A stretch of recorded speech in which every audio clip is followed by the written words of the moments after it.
शांत गांव में चला गया था। उसने वहां एक अकेला पुराना लकड़ी का कॉटेज किराए पर लिया। कॉटेज गांव से थोड़ी दूर घने जंगल के किनारे पर स्थित था।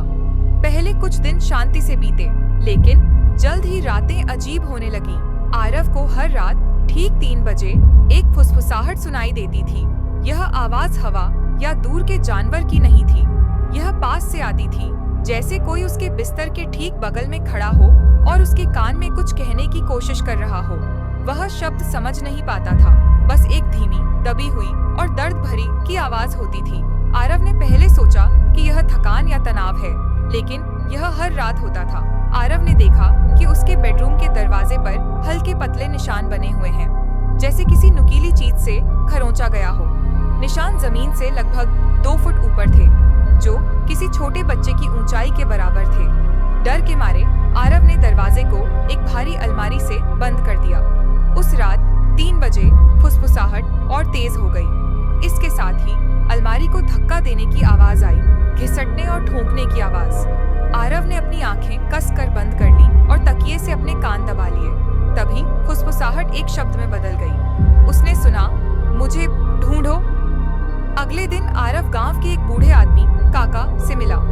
काका ने उसे कॉटेज के बारे में बताया। बेटा, वह घर शापित है।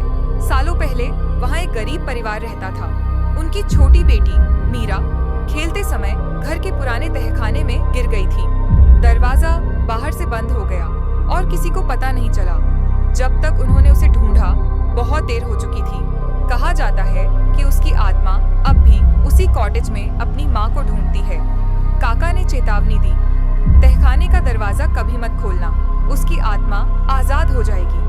आरव को याद आया, कॉटेज के हॉल में एक पुरानी कालीन के नीचे एक गुप्त तहखाने का दरवाजा था, जिसे उसने अनदेखा कर दिया था। उसी रात 3 बजे फुसफुसाहट इतनी जोर से आई कि आरव को लगा जैसे किसी ने चीख मारी हो। आवाज अब बेडरूम से नहीं, बल्कि ठीक नीचे जमीन से आ रही थी। आरव ने हिम्मत जुटाई। उसने टॉर्च उठाई और हॉल में गया। कांपते हाथों से उसने कालीन हटाई। नीचे एक पुराना जंग लगा लोहे का दरवाजा था।